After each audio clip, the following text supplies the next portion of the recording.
Now beginning with the last section of this chapter, questions in search of answers.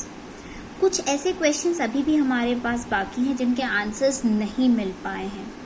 Yes, वहाँ पे buildings कुछ रह गई हैं, सरवाइव कर रही हैं अभी भी, जो कि स्टोन की थी. बाकी मटेरियल तो डिस्ट्रॉय हो चुका है, लेकिन जो स्टोन का स्ट्रक्चर है वो अभी भी अवेलेबल है, जिस पे आर्किटेक्चर्स काम कर रहे हैं, आर्कोलॉजिस्ट काम कर रहे हैं, हिस्टोरियंस काम कर रहे हैं. वहाँ की मटेरियल्स, वहाँ की टेक्निक्स को देखने के लिए कैसे वो बनाए गए थे, और कुछ चीज़ें जो अवेलेबल हैं उसको देखकर पता लगाया जा सकता है. जैसे कि वहाँ की फोर्टिफिकेशंस को देख के ये पता लगाया जा सकता है कि उनकी डिफेंस की रिक्वायरमेंट क्या रहती होंगी. जैसे कि हमने देखा था कि फोर्टिफिकेशंस ये बताती हैं कि वहाँ हर सेक्शन में, हर एक फोर्टिफिकेशन के बाद ग्रेनरी अवेलेबल रहती होगी, क्योंकि कई कई दिन का उनको बैकअप लेके रखना होता होगा. कैसी मिलिट्री की प्रिपेयर्डनेस रहती होगी. बिल्डिंग्स हमको ये भी बताती हैं कि कैसा वहाँ का आइडिया या कल्चर रहता होगा, कैसा कल्चरल इन्फ्लुएंस होगा वहाँ के लोगों पर. ये बिल्डिंग्स हमको ये चीज़ भी बताती हैं कि कैसा पैटर्न चलता था और किस तरीके के प्रोजेक्ट वो बनवाना चाहते थे वहाँ के लोग, और ये इनके ऊपर कौन से सिंबल्स यूज़ होते थे, इन बिल्डिंग्स के ऊपर कैसे सिंबल्स यूज़ होते थे, और किस तरीके से ये कल्चर पे इम्पैक्ट डालते थे, ये भी हमको पता चल जाता है. और हम इन चीज़ों को इन इंफॉर्मेशंस को कंबाइन कर सकते हैं और इनका इंटरप्रिटेशन कर सकते हैं जब इनको हम लिटरेचर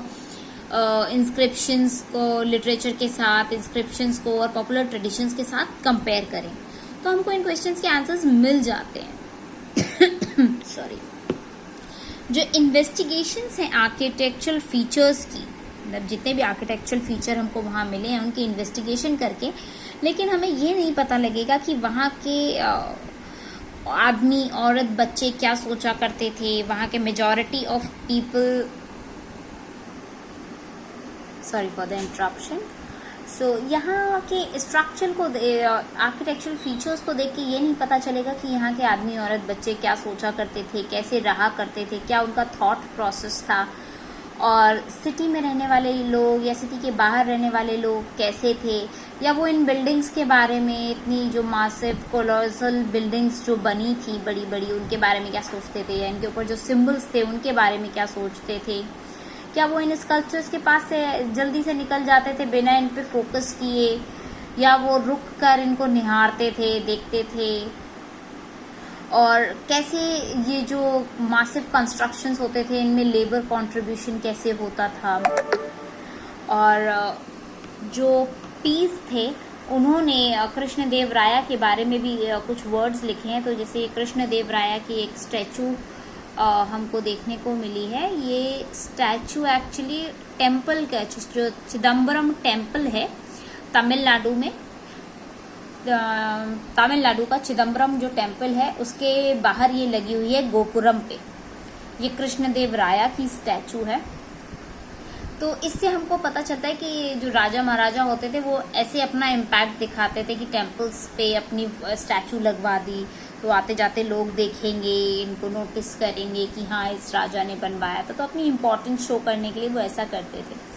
जो पीस थे उन्होंने इनको एक्सप्लेन किया है कि कृष्णदेव राया कैसे दिखते थे. तो उन्होंने कहा है कि ये मीडियम हाइट के थे, फेयर कॉम्प्लेक्शन था, अच्छा फिगर था, ना मोटे थे ना पतले थे, और इनके फेस पे वो स्मॉल पॉक्स के कुछ साइंस भी देखने को मिलते हैं. अब इतने के बाद हमें कुछ क्वेश्चंस अभी भी हमारे पास हैं जिनके आंसर्स हमें नहीं मिले हैं.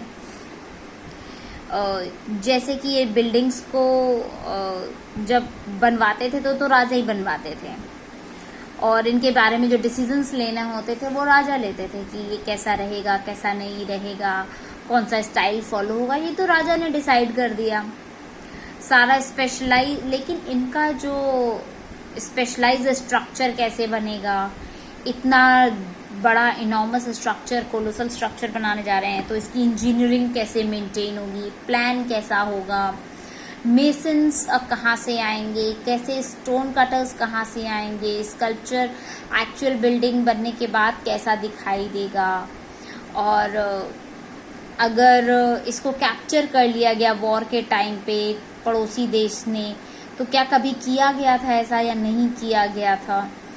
और जैसे कि जो लेबरर्स आएंगे उनको वेजेस कैसे दी जाएंगी, उनकी बिल्डिंग की एक्टिविटी को कैसे सुपरवाइज किया जाएगा, मतलब लेबर्स कौन होंगे, कहाँ से आएंगे, कौन सुपरवाइज करेगा, कौन प्लानिंग करेगा, कौन उसकी इंजीनियरिंग को देखेगा। और इन क्वेश्चंस के आंसर्स अभी भी अनआंसर्ड हैं, जिसकी खोज अभी भी चालू है। So with this we have ended this chapter. और फिर ये टाइमलाइन आ गया इन क्वेश्चन आंसर्स।